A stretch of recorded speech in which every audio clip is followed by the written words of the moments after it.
আসসালামু আলাইকুম এবং ওয়েলকাম আমার ইউটিউব চ্যানেলে। আজকে আমরা জানব সুইডেন সম্বন্ধে।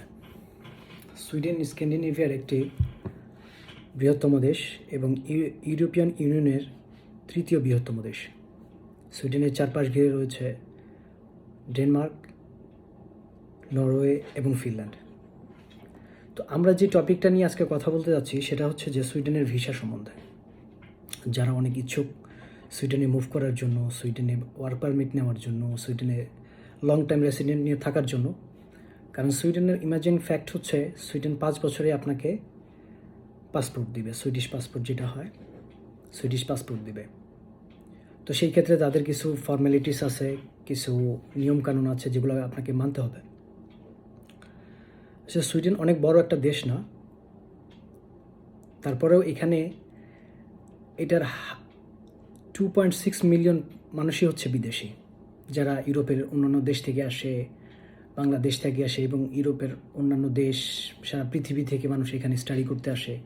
কারণ এখানে পিএইচডি, ডক্টরেট ডিগ্রি নেওয়ার জন্য মানুষ স্টাডি করতে আসে। তো সেই ক্ষেত্রে সুইডেনে আসলে অনেক ইম্পর্টেন্ট জিনিসগুলো আছে, যেগুলোর মধ্যে একটা হচ্ছে নোবেল হাউস, যেটা সুইডেনে অবস্থিত। আর সুইডেনের লাইফটা একটু অন্যরকম, কারণ এটা হচ্ছে শীতপ্রধান দেশ। শীতপ্রধান দেশ হওয়ার কারণে আসলে অনেকের কাছে শীতটা সহ্য হয় না, এই জন্য শীতপ্রধান দেশ হওয়ার কারণে তারা এখানে টিকে থাকা অনেক মুশকিল। তো সেই কারণে দেখা যায় যে অনেকে আসে আবার চলেও যায়। তো দ্যাটস ইম্পর্ট্যান্ট এটা হলো যে সুইডেনের লং টাইম কীভাবে আমরা রেসিডেন্ট পারমিট নিয়ে থাকবো এবং কী কী ভিসা দিয়ে থাকি সুইডেন, সেটা নিয়ে আমরা আলোচনা করব।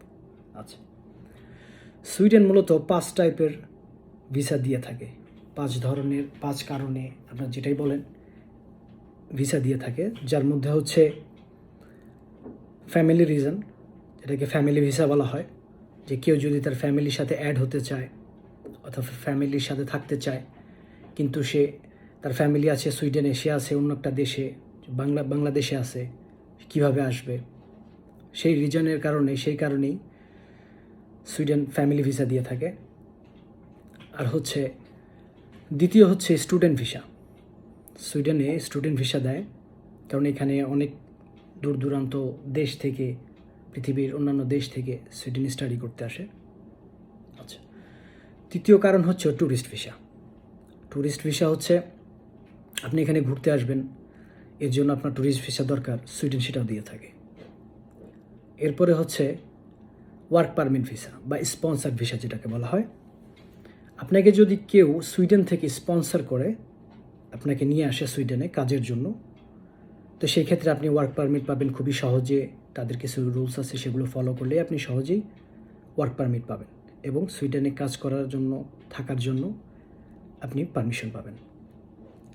আরেকটা কারণ হচ্ছে যেটার কারণে সুইডেন ভিসা দিয়ে থাকি, সেটা হচ্ছে আমরা অনেকেই ইউরোপ থেকে সুইডেনে মুভ করি।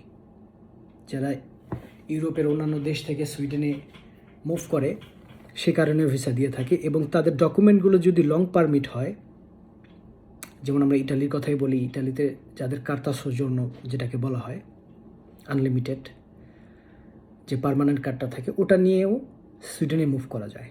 সেটার কারণে সুইডেন আপনাকে ওয়ার্ক পারমিট দিবে। তো সুইডেন এই ওয়ার্ক পারমিটগুলো দেওয়ার পরে আপনাকে তাদের কিছু রুলস, তাদের কিছু ফর্মালিটিস, কিছু নিয়মকানুন মেনে আপনাকে লং টাইম পার্মানেন্টের জন্য তারা আপনাকে গ্র্যান্টেড করবে। এবং 5 বছর আপনি যদি ঠিকমতো ট্যাক্স দেন, ঠিকমতো তাদের রুলস ফলো করেন, তাহলে আপনি 5 বছর পরে রেসিডেন্ট পারমিট বা লং পারমিট যেটাকে বলা হয়, অথবা পাসপোর্ট যেটাকে বলা হয়, পাসপোর্টের জন্য আপনি অ্যাপ্লাই করতে পারবেন। তো এই হলো আমাদের আজকের টপিক, যেটা সুইডেনের ভিসা সম্বন্ধে, যে 5 কারণে সুইডিশ ভিসা দিয়ে থাকে। এবং পরবর্তী ভিডিওতে আমরা জানব কিভাবে এই 5 ভিসাগুলোর উপরে আপনি অনলাইনে অ্যাপ্লাই করবেন। তো ধন্যবাদ সবাইকে।